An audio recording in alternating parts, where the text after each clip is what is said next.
Way out of this one? Find out next time on Starship Preposterous.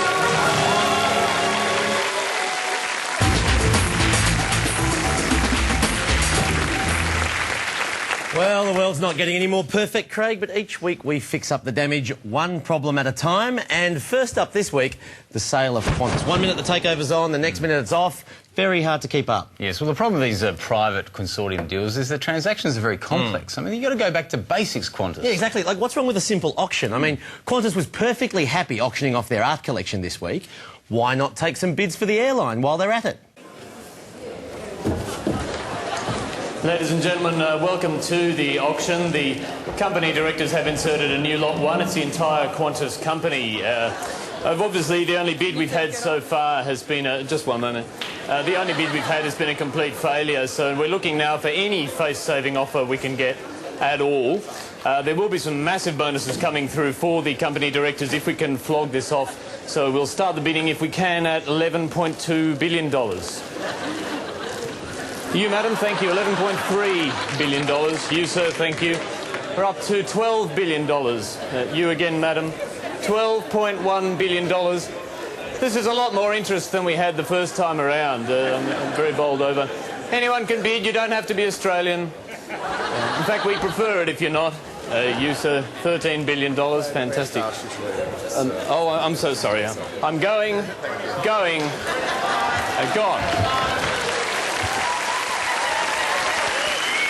OK, next problem to tackle, wages. Now, employer groups are always complaining about how the cost of wages hurts business. Things were so much easier under slavery, weren't they? Much less red tape. That's right. Well, the pharmacy chain Pricelines found a very handy solution. They sacked a worker who earned $100,000 and then advertised for someone to do the same job for $25,000 less. And a court said that under work choices, that was OK. Yeah, sounds like that company should change its slogan from "You pay less" to "We pay less." True. And I reckon Priceline could save even more money if they did the same thing for all their positions, even the CEO. G'day, Mr Roche. How are you? Julian from The Chaser. Nice to see you. We've heard a lot about your wages policy at Priceline. We've been reading a lot about it. Seems like a really good way of saving money. Wondering if you might use the same approach with your own position. We've got a redundancy notice for you here. You can sack yourself, and here you go. You could advertise for the same position for 25% less. Do you want to do that? Thanks very much. You pay less is the slogan. Why not do it for yourself? You do it for your staff.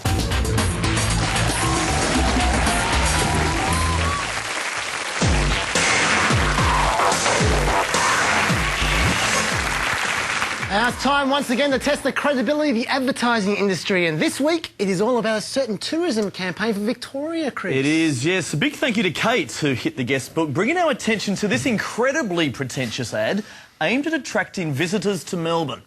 Yes, it's like some kind of art house European film, this one. You've got this pretty girl walking around Melbourne with a giant ball of wool. All set to the very jingle-friendly strains of Joanna Newsom. And lo and behold, before you know it, she's running into other people carrying giant balls of wool. Perfectly logical scenario. Now, as far as Chaz and I can make sense of this ad at all, the premise seems to be that it's so easy to lose yourself in Melbourne, what with all its intricate laneways and gangland killers, that you need to leave a trail of wool behind you to make sure you don't get lost. Very smart thinking indeed. But just how practical would it really be to walk around Melbourne with a giant ball of wool?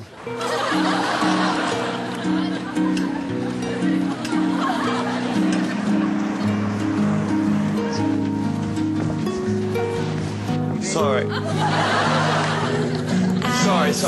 Can you just give me a hand?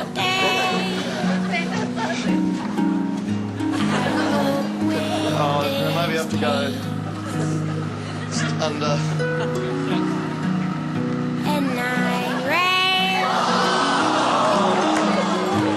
Sorry, is that your dog? Sorry.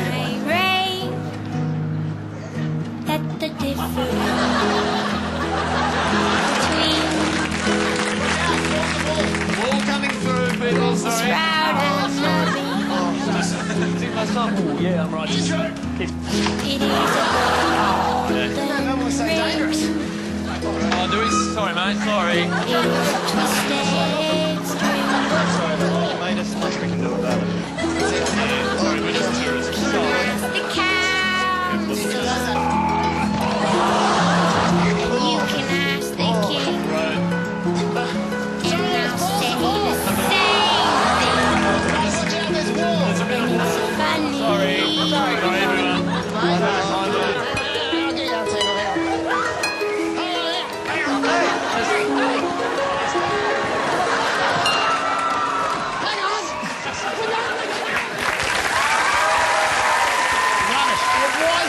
even remotely practical at all. Worst tourism advice ever. Wasn't it? Next time we'll stick to the millways, I think. But remember, please hit us on the War Guest book. If you've got an ad you'd like us to test out, just drop your suggestion at abc.net.au/chaser. And you can download the episode podcast there as well. That's all from us. Good night. Oh, hang on. Shane Bourne.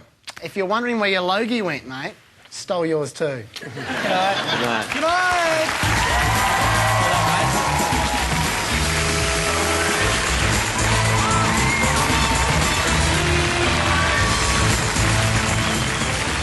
Mrs. Henderson, welcome back. It's terrific to see you. Not me. There you go. We've missed you so much, Mrs. Henderson. We've missed your light touch, Mrs. Henderson. The dishes are all dirty and the bedrooms are a mess, and the gardens are in need of some Henderson prowess. Please don't ever go away again.